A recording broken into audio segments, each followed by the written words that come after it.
Let's begin simply with highlighting the problem. And I want to lead it in simply with a story. And the story is just illustrative. I was living in Toronto in the early 2000s when we had World Youth Days in Toronto. And John Paul II came to Toronto for World Youth Days. And as you know, these were wonderful events. And that John Paul, in some sense, brought together the biggest crowds in history.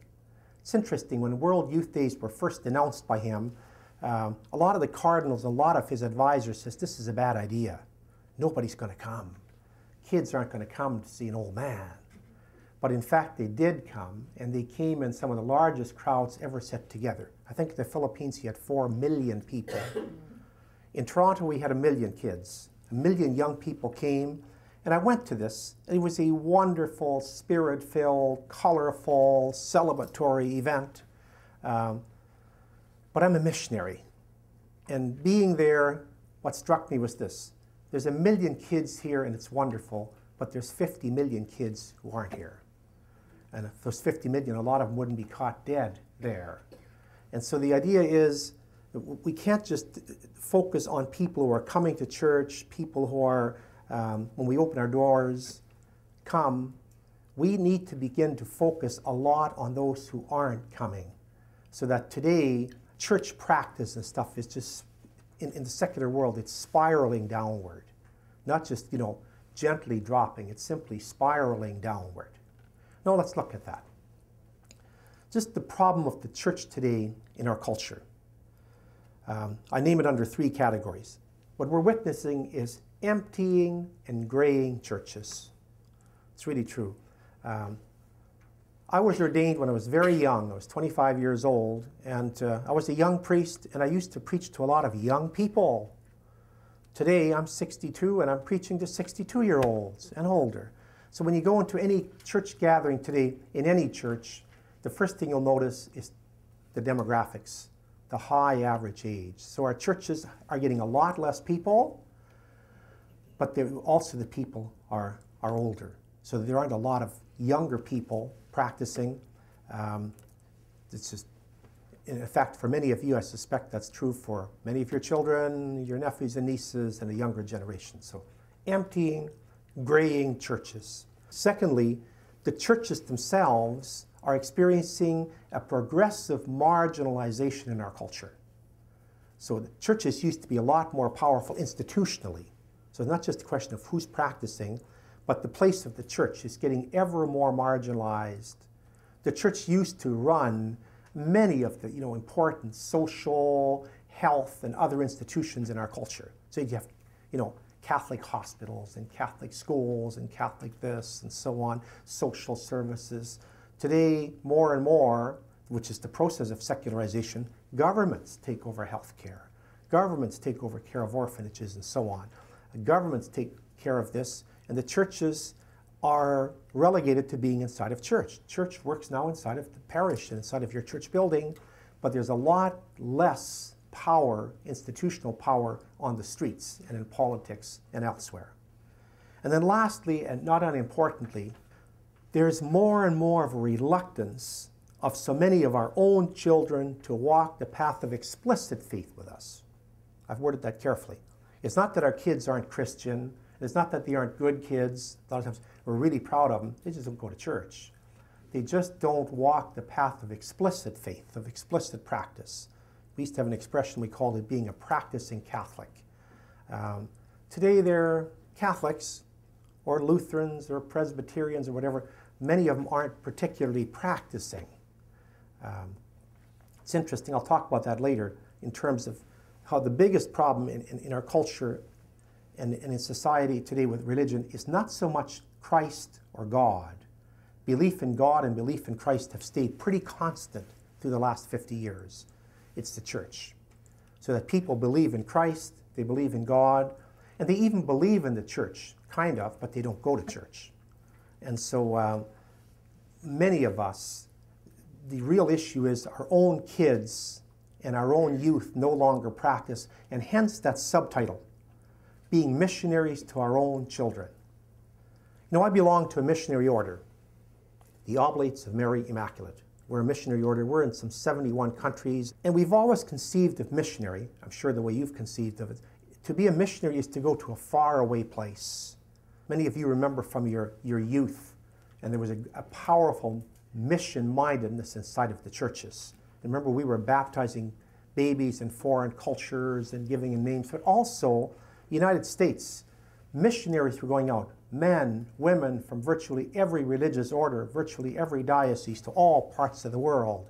We were trying to be missionaries around the world, and that was good, except that today the most difficult and probably the most important mission territory in the whole world is the United States, Western Europe, Canada, Australia, the highly secularized parts of our world.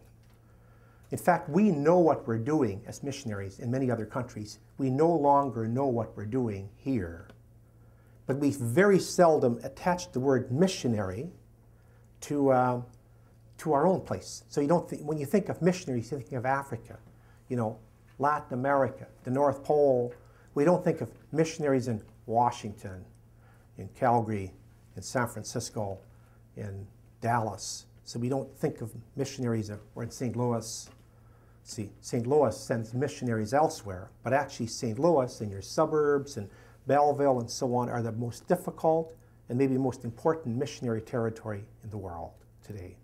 So that our kids are the real mission field. That's essentially what I'm talking about. It's interesting today when you look at the church. So let's take the church in the United States of America. The church today in the United States of America, in many ways, is the most highly, in terms of our theology, our practice of liturgy, our programs, we have never been in better shape. So if you go to a lot of parishes today, it's a finely tuned, humming operation. And there's a high literacy, especially among the adults. There's the liturgies are good, our churches are getting more beautiful, the preaching's getting better, the singing's getting better, the programs, the RCIA, the baptismal programs and so on have never been better, and yet at the same time our churches are emptying, emptying, emptying. Now, you have to be careful what conclusion you draw. The conclusion you draw is not so much that we're doing something wrong with all these programming. The conclusion is this: we know how to do good maintenance. And I don't mean that word in a pejorative sense. It means that when somebody walks through our church door, somebody approaches you and says, I think I want to be a Catholic. We know what we're doing. But we don't know how to draw people in anymore. So that, you see, maintenance opposes itself to missionary. Maintenance means we run programs, we do things which, feed the flock that comes, but we don't know how to get people to come anymore. And that's the real difficulty. I live in San Antonio now, and a few months ago at a priest's meeting, our Archbishop stood up and he said, I got about church attendance in San Antonio. He said, I have good news and bad news. He said, we took a survey in October. 4 weeks, we took a survey at all the parishes, and he said, and this is the good news. In San Antonio, Texas, on a given Sunday, 150,000 Catholics come to Mass regularly. That's a big number. You need a lot of big churches to get all those people in. So now the bad news is we have 1.5 million Catholics here, which means in essence about 1 in 10 is practicing regularly. See, so if you focus on the 150,000, you say, this is wonderful, and it is. And it looks really good, and sometimes you look at our churches and they're full of life, and we say, well, there's no problem here, we got to build bigger churches. But when you start looking at the numbers, you say, but however, that's 1 in 10. See, then we got to get back to what Jesus says. There comes a time when you need to leave the 99 in the desert and go after the one. But we spend almost all of our money and energy and liturgical resources and catechesis and so on for the people who are coming. And it still isn't enough for them. But the problem is we need to refocus in which we look at mission, missiology. How do we get people to come to church, to restart the explicit practice of their faith, beginning with our own kids? Okay, that's the problem. Now, I want to talk a little bit about secularity.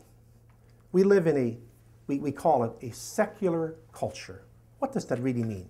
Because I'm convinced there's a lot of bad naming that goes on out there. What does it mean that we live in a secular culture? Well, I want to tax you a little bit this morning, and I want to give you a very technical, philosophical definition. It's going to sound abstract, but you can get this. You can get this, and it's very important that we do get this, because we use so many words sloppily. I mean, not just we, everybody. The newspapers, we talk about we live in a post-Christian culture. Is that true? I want to suggest later on, no, it's not true, but we say it. Or we say we're living in a post-modern culture. Is that true? Well, the first thing you should say is, what on earth does it mean? I mean, everybody uses the word postmodern. It's almost like it's illegal to write an article and not put it in, Our postmodern world, our postmodern youth. Are they postmodern? Well, let's look at what is modern and what is secular. Secularity. I wrote this book, and part of which is written and part of which is edited, called Secularity and the Gospel. And for the book, along with others who worked with me, we coined the word secularity. It's kind of like a canopy around the word secular. What is secularity? The secular world. Okay. Technically, philosophically, this is what we call the modern world. Okay. And when we use the word modern today in our dictionaries, we actually use it in a different sense than philosophically. See, we say, we live in the modern world. The word modern is a technical, philosophical term, and I want to define that because we understand secularity precisely as the modern world, and you understand it by looking at the pre-modern world and then the post-modern world. Okay, now, this is the philosophical part. It's a little bit abstract, but you can get this, and it'll be immensely helpful to get it. I'll try to make this very simple. There's just a few basic things in here that are very important to grasp, and I'll highlight them. Philosophers of history, okay, in the Western world, they divide Western history into just 4 eras, not 24 or 25, just 4. They say that there have been 4 major, kind of paradigmatic, massive shifts of thought in Western history. Only 4 since the beginning of time. And they graph it out this way. And you've heard these expressions. They say from the year, whenever history started, until about 400. Now that's hundreds of thousands of years. Okay? And 400 is a very interesting number. That marks St. Augustine, who's one of the watershed thinkers in human history. Okay? That's just when Augustine was writing his books, 400. Okay? And up from the year 0, whenever history began, to the year 400, we call that the ancient world. And then Augustine comes along, and Augustine brings in the medieval world.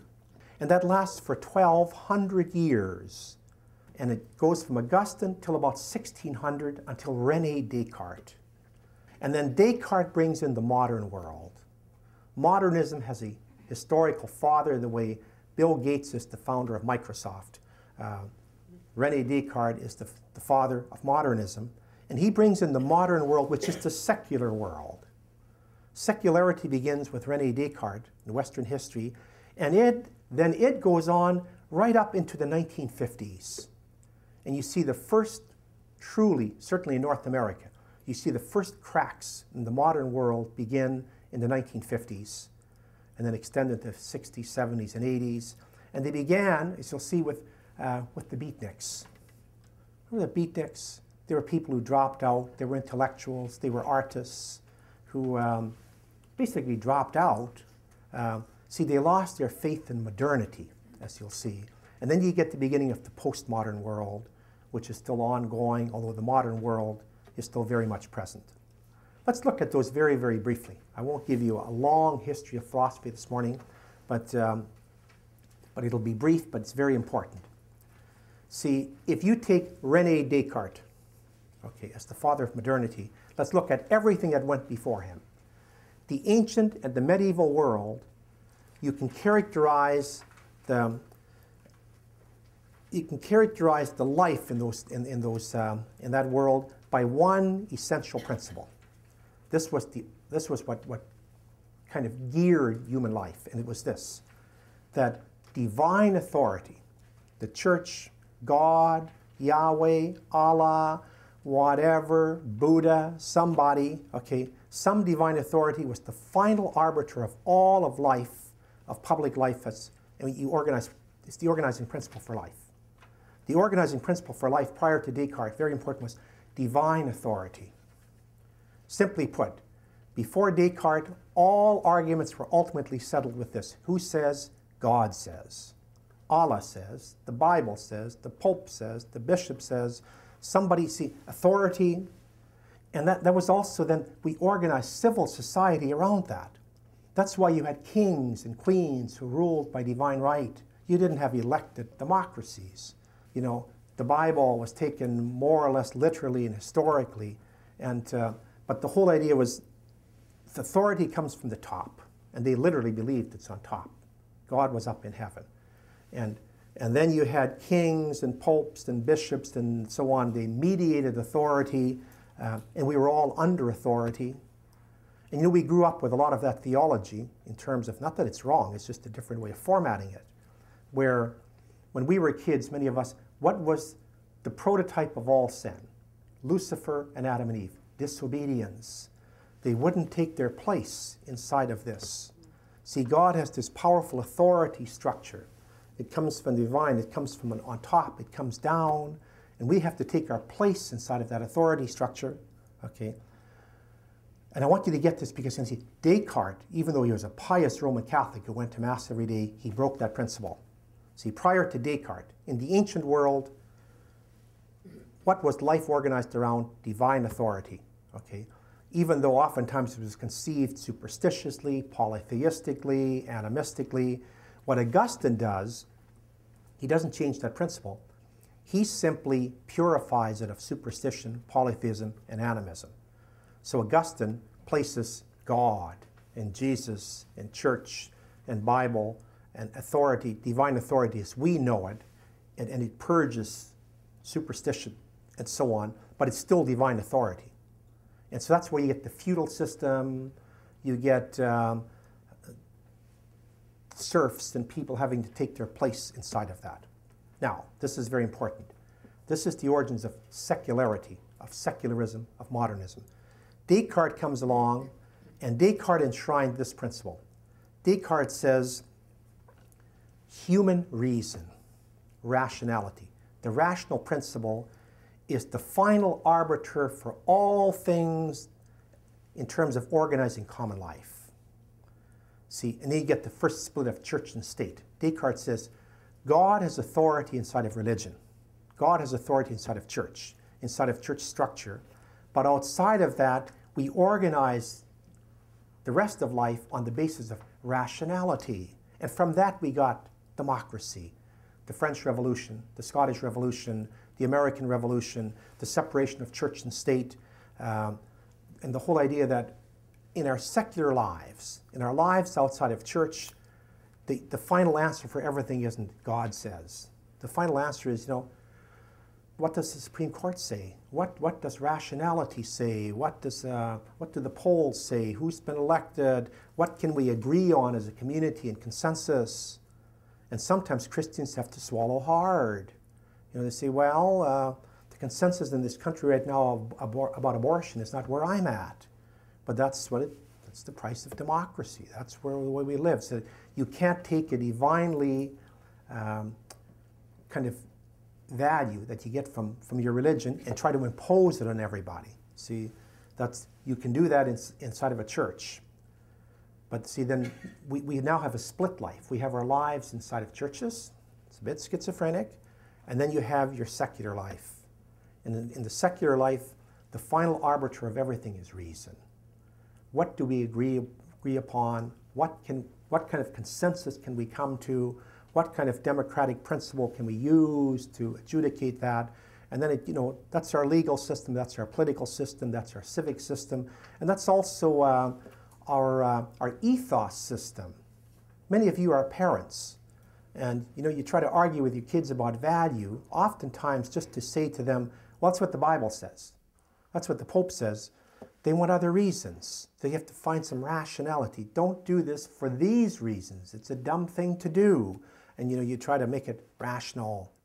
See, that's modernity. That's the secular world in essence. That secularity is modernity. The secular world is the modern world, and the modern world you can define in one line. As its basis, reason, rationality. We base all of our common life on the principle of rationality.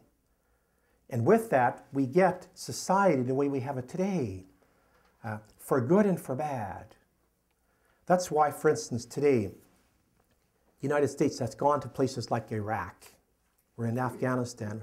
We're going to try to establish democracy there.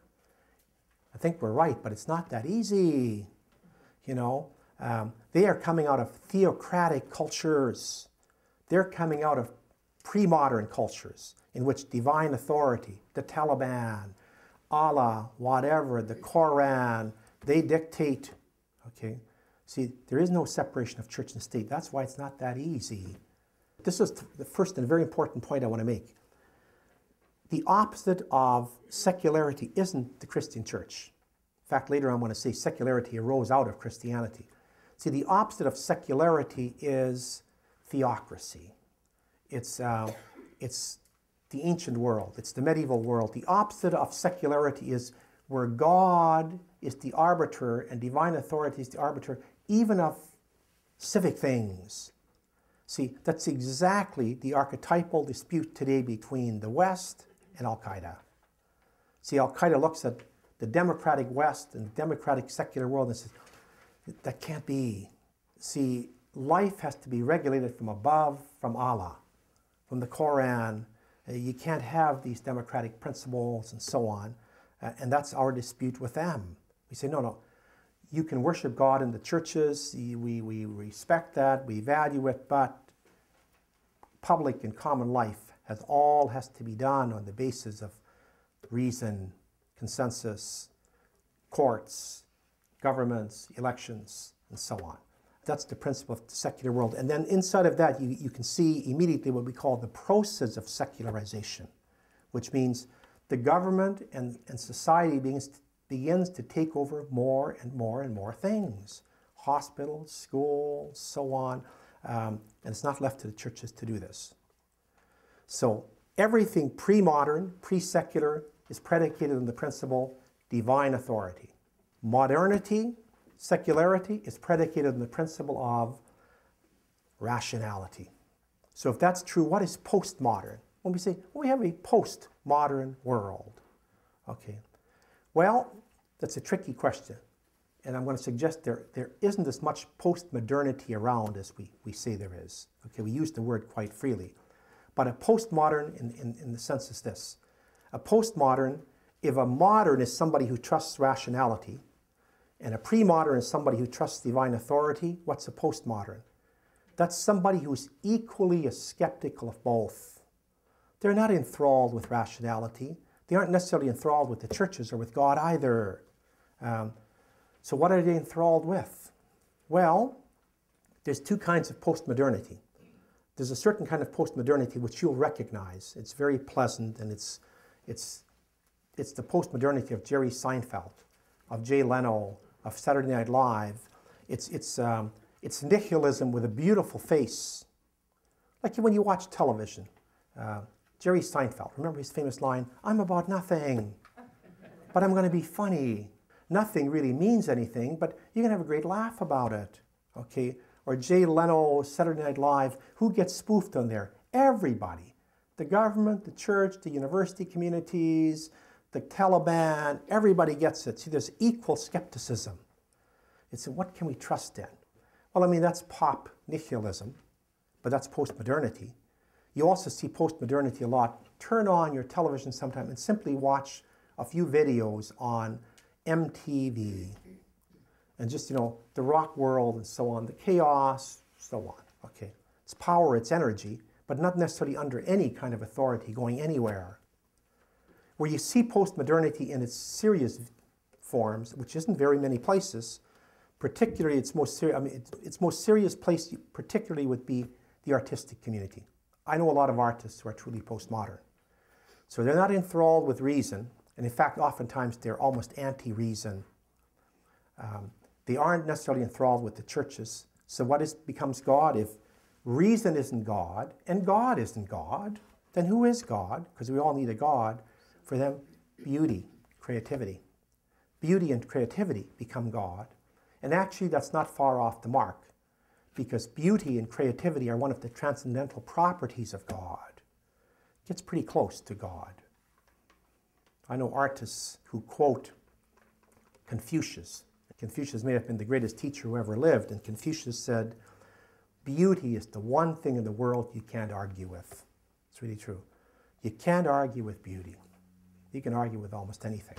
You also can't argue with God, because beauty is one of the transcendental properties of God. So what the post-modernity of the artistic world does is they simply split off one of the properties of God and they make that God. And it actually works pretty well, okay? But see, so postmodern is somebody who isn't enthralled with reason, and they aren't enthralled with divine authority either. They're looking for some other authority, for some other meaning. Now, don't get that confused with a lot of people who claim to be postmodern, but are actually anti-modern. Anti-modernity always disguises itself as we're postmodern. So, an example, I have a couple of young friends who define themselves as postmodern, and they spend all day on the internet, reading articles on conservative ideology and so on. Wonderful young men, but why aren't they postmodern? If you spend 10 hours a day on the internet is about as modern as you can be. The internet is actually modernism in a box. It's René Descartes packaged. Remember your line from Garrison Keillor? Garrison Keillor said, I grew up a Lutheran in northern Minnesota, and he said we had to eat porridge every morning. He said, you know what porridge is? He said, porridge is Calvinism in a box. Okay. Well, you know what Microsoft is? It's wonderful. It's René Descartes in a box. It's rationality packaged and turned into a program. That's as modern as you can get, okay?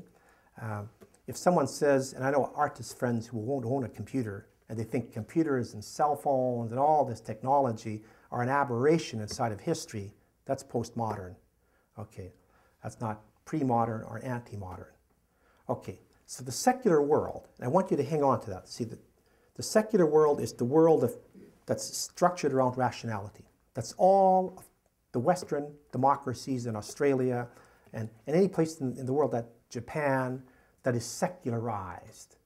You know, it's secularized. Why? Because it's structured around the principle of reason. The churches have a place in there, but the churches don't run the culture, as opposed to theocracies.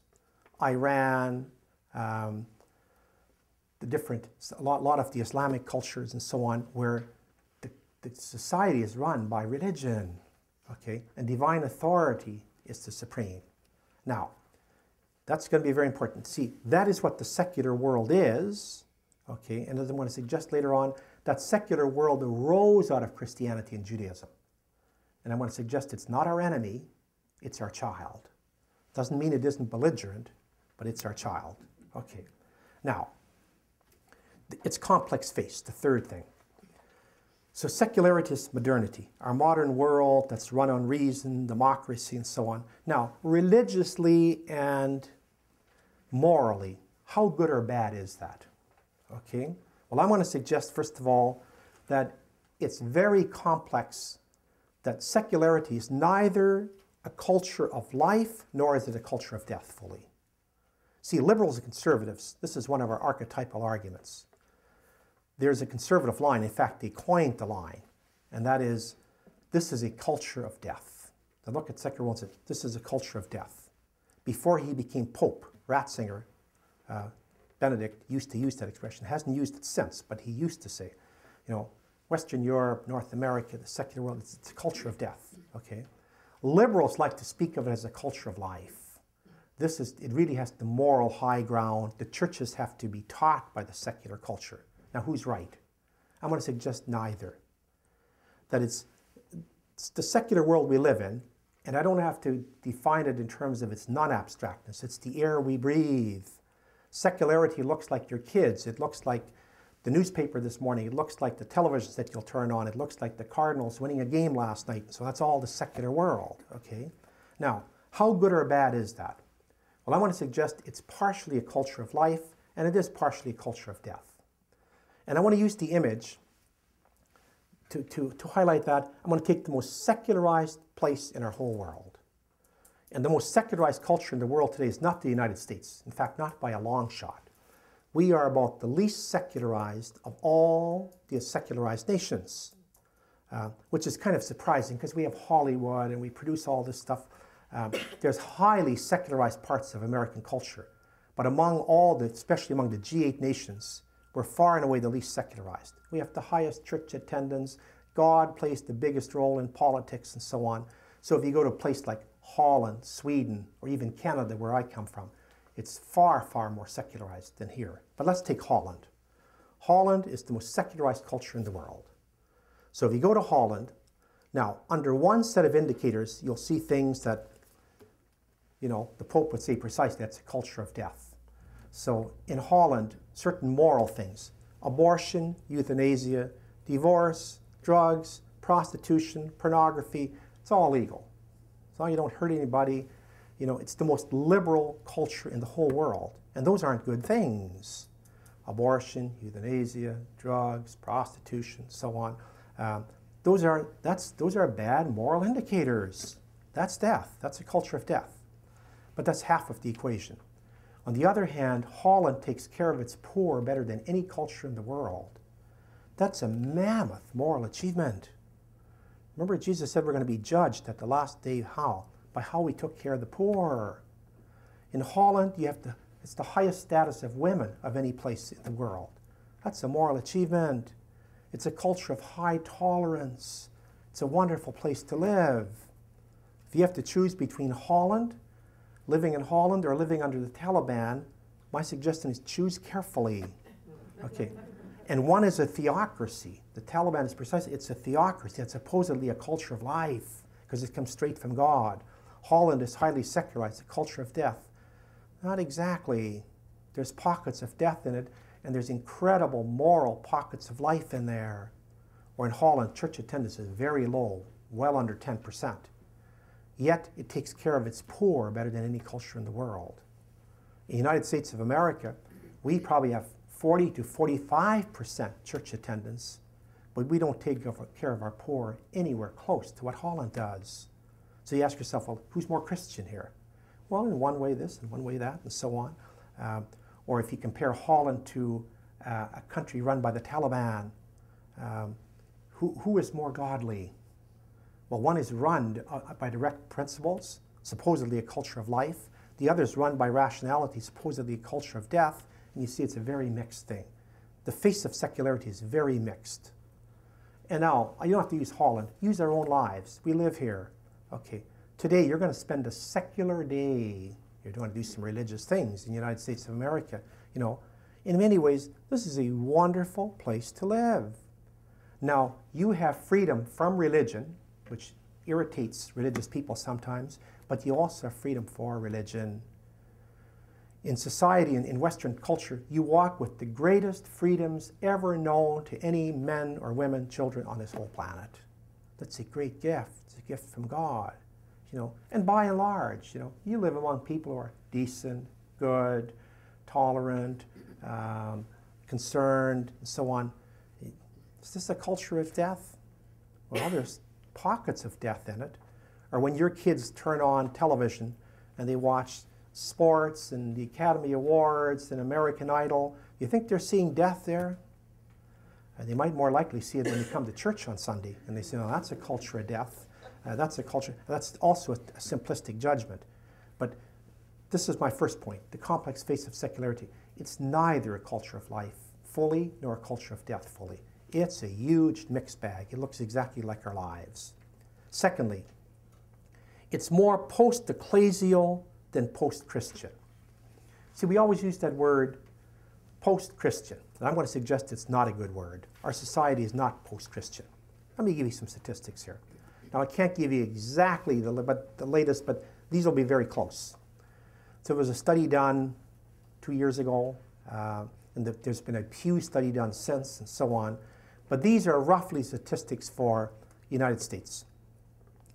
If you do a census form right now, the United States of America, about 93 to 95% of people will write down that they believe in God. And then about 85 to 87% are going to say they have some kind of religious affiliation. They're Roman Catholic, Presbyterian, Methodist, Lutheran, United Church, Unitarian, something. Those are pretty high numbers. 95% of people believe in God, 87% of the people believe in church. Then you get the big drop-off. How many practice regularly? How many would go to church basically 4 times a month, 5 times a month, and so on? Then it'll drop to about 40%, which incidentally is far and away the highest in the entire Western world. I come from Canada, where those first 2 numbers would be the same. About 93 to 95% of Canadians believe in God, about 85 to 87% affiliate with churches, but in Canada it'll drop to about 21%. In Holland it'll drop to about 10% of people who actually go to church. So you see where the problem is. The problem isn't so much God or Jesus or religious affiliation. The problem is the church. See, not that the church is the problem. I mean, that's where people are opting out. They aren't going to church. So that in many ways we're still a Christian culture. We're not much of an ecclesial culture. There are reasons why, and many of which are not church reasons. Maybe give you one simple one here this morning. Sociologists of religion, they suggest this, and I think they're right. They say, you know what the issue is? The issue is that our communal life is breaking down, which is not just a church problem, it's a human problem. And what's happening is that people are treating their churches in the same way as they treat their families, which means what? People want their families and they want them around, but not much. See, so you have adult kids, they want you around, they want to make sure mom and dad are alive and well, and they have your phone number, and they might come home for Christmas, Thanksgiving. They want you around for rites of passage in their own life, graduations, baptisms, marriage, funerals. But other than that, they don't want you around a lot. We want our churches in exactly the same way. That's why sociologists of religion, Reginald Bibby, who's a wonderful sociologist of religion, he's coined some expressions. He says, people aren't leaving their churches, they just aren't going to them. The same as your kids, they're not leaving you, they just don't come home a lot. See, he said oftentimes bishops say to him, where have all our people gone? He said, I tell them, they haven't gone anywhere. Now, they aren't coming to church, but they haven't gone anywhere. Where have your kids gone? They got your phone number. They know where you are, and they want you alive and healthy, but they're not going to come home a whole lot. Why? Not that they don't like you. They have lives going. It's interesting. They've done surveys of people who don't go to church regularly, and checked how many of them have an anger against the church. And this is even after the sexual abuse crisis. They would check, why don't you go to church? Less than 5% of people who don't go to church are angry at the church. Less than 5%. It was a shocking statistic for me. The other 95%, what are they doing on Sunday? They're sleeping, they're shopping, they're driving their kids to lessons. Today now the shops are open, the stores, you're buying groceries, you're buying and selling, and Scripture says marrying and giving married and given in marriage, and measuring land and going to football games. And it's not that there's anger against the church. People simply aren't going. They don't see so much the communal part. And that's why we already have this expression where people say, I'm spiritual, but I don't go to church. I like spirituality, but I'm not necessarily pursuing Christianity. Or I like Christ, but I don't like the church. See, there's already that big separation. So we're more post-ecclesial than we are post-Christian. So it's not so much a Jesus issue or a God issue, it's a church issue. Thirdly, under that same point, today we are various generations living within the same generation. It's an important thing to highlight. We're various generations living within the same generation. Karl Rahner, the great theologian, once coined this expression, and Rahner said, never take for granted that everyone alive at the same time belongs to the same generation. It's quite an expression. Don't take for granted that everyone alive at the same time belongs to the same generation. David Tracy, the wonderful Catholic intellectual in the United States, wrote an essay back in 1994 called On Naming the Present Moment, in which he says pre-modern, modern, postmodern, and anti-modern are all meeting in one generation. In the United States, you probably wouldn't have much in terms of pre-modern, but every congregation that meets, or every community that comes together, every electoral constituency is a combination of anti-modern, modern, postmodern, all living together, all sharing the same pews. Let me give you an image of that. In 1999, when I was serving on our General Council, I went to do some workshops in Colombo, in Sri Lanka. And one day, one of our priests drove me from Colombo to Kandy. Kandy is where the National Seminary is in Sri Lanka. And it's a 90-mile stretch of road. And actually, it's a good stretch of pavement. 2 lanes through the middle of the jungle, and some of the most beautiful scenery you can ever see. Okay? Now, here, that would take you probably an hour and a half tops, probably an hour and 15 minutes. You do this. You know, in Sri Lanka, that takes at least half a day to drive those 90 miles. And not because the road isn't good, but because everything and everybody is on that road.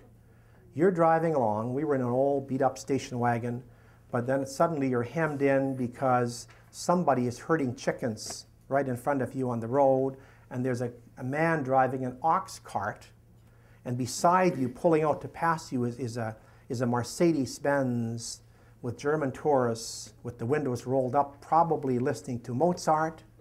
And behind you, we had our windows open, we didn't have air conditioning, with the radio blasting as one of these 3-wheel taxis that sit on top of a motorbike, all beat up and painted with different things. And there's a transistor radio in there blasting Mick Jagger, "I Can't Get No Satisfaction." And we're all on the same road, pre-modern, anti-modern, postmodern, modern. See, that's our world. It's an image of our world. So that when we talk about we live in a secular world, that's a misnomer. First of all, even inside of the most highly secularized parts, like here in the United States of America, you have powerful pockets of anti-modernity. You have powerful pockets of post-modernity. You have modernity, and you'll even have some pockets of pre-modernity, which makes it very complex. When I preach in the church on Sunday, I take for granted that there's at least 2.5 separate generations in there. You know, and today we even have names for them in Catholicism. There's a John Paul II Catholic. There's a Vatican II Catholic. There's a Catholic who won't name herself, and there's different kind of species and so on. See, those are different generations inside of the same generation. And the importance of that is that it makes every question complex. So when we say, what do youth want today? Okay, we're going to be missionaries to our own children. You ask the question, well, what do our children want? Well, some people can very simply say, well, they want World Youth Days. Look at it. This is what they want. And I've had many priests say that to me, or Catholics say, we need to do public display like World Youth Days. This is what youth want. And they're right. 1 million youth want that. But for those million, there's another million youth who don't want that at all. They want something else, because there isn't just one kind of youth. Youth are very different. Okay, now, final point there on the complex face of secularity.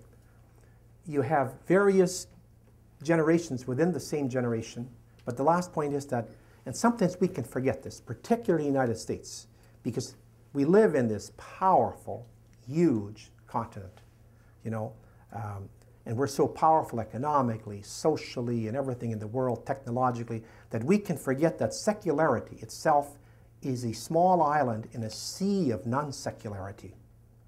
So that there's what, on the North American continent, there's about 300 million people, okay? There are about 2 to 3 billion people in Asia, and most of them aren't secular at all. There are 1 billion Arabs, most of them aren't secular at all. See, so that secularity itself, now we are technologically, politically, socially, economically, right now the most powerful people on the planet. But we're far and away from any kind of majority. We're a small island. And our world demographics are shrinking. They're not growing. We're getting ever weaker. Let's look even in relation to our Latin American. There's two Americas, North and South America. Now, North America is so powerful economically, politically, and so on. But in about 25 years, we're going to be about 300 million people, and our average age is going to be about 65. Latin America will have 500 million people, and their average age will be 30. Where does the future lie? There's a billion people in India. There's going to be 2 billion people in China, and so on. See, so that the so-called secular world, even though it's really powerful, and we live in the center of it, we can forget that there are other worlds out there. We are a small island in a sea of non-secularity. That has to be highlighted too. So that's the complex face of secularity. It's neither fully a culture of life nor fully a culture of death. It's post-ecclesial more than post-Christian. It has various generations within the same generation, and it's an island of secularity in a sea of non-secularity. Now, last point I want to make this first hour is to highlight the origins of secularity. This is going to be very, very important for all the missiology we talk about. And that is, and I put it in one line, and I'll just expand on the line. Secularity isn't the enemy of the church, it's the child of the church. Secularity grew out where? It grew out of Judeo-Christian roots. That secularity actually comes out of the Judeo-Christian scriptures. Not that it would necessarily admit that, but that's where it comes from. That's why it grew up in the West. And so democracy and all these things, ultimately they come out of our scriptures. I'll give you a quick example of that. Rosemary Ruther, the famed Christian feminist, was once giving a talk, and somebody said to her, how can you be a Catholic and be a feminist? Today that question would probably arise, but today it would probably come from the right. At that point it came from the left. These were highly secularized women say, how can you be a Catholic and be a feminist? Although her answer is going to fit both sides.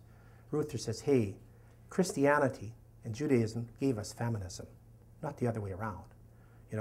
Christianity and Judaism gave us feminism. Gil Bailey, the wonderful analyst, says, we didn't stop burning witches because we stopped reading Scripture. We stopped burning witches because we kept reading Scripture long enough. See, the French Revolution, the American Revolution, the Scottish Revolution that brought us, that enshrined secularity as the system we live under, all of that ultimately came out of Judeo-Christian roots, as did technology. That is Judeo-Christian origins. Why do I say about technology?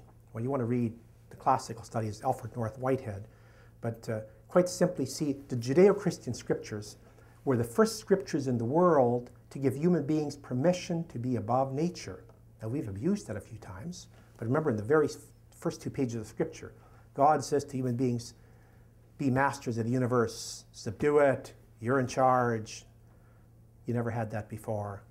Now, we took some thousands of years before we got fully in charge, But our Christian scriptures, they begin with everybody's equal, nobody may lord it over anybody. See, those are all the principles of democracy and secularity. You can't impose things on anybody. That's the origins. So that again, the opposite of secularity isn't the churches, but the opposite of secularity is theocracy. The Taliban is a theocratic thing.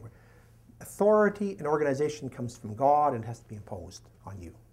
Okay, now, one last point about this. If secularity is our child, how come it's so belligerent sometimes? And it is. A lot of secularity is quite belligerent towards the churches. Sometimes it's not our friend at all. Okay, why is that so? Well, I want to give you an image. It's an interesting, simple image. I got this from Kathleen Norris, who puts it into the image, and then the wonderful philosopher at Yale, Louis Dupree, who writes it philosophically. But Kathleen Norris has this wonderful image. She says, you know how secularity stands towards the churches? Exactly the way a 17-year-old boy or girl stands towards his or her parents. You ever had a 17-year-old girl? When she's 17, she's looking at you. You're the worst mom in the whole world. She's ashamed of you, and she knows all your faults, which are real, and she believes you haven't taught her anything.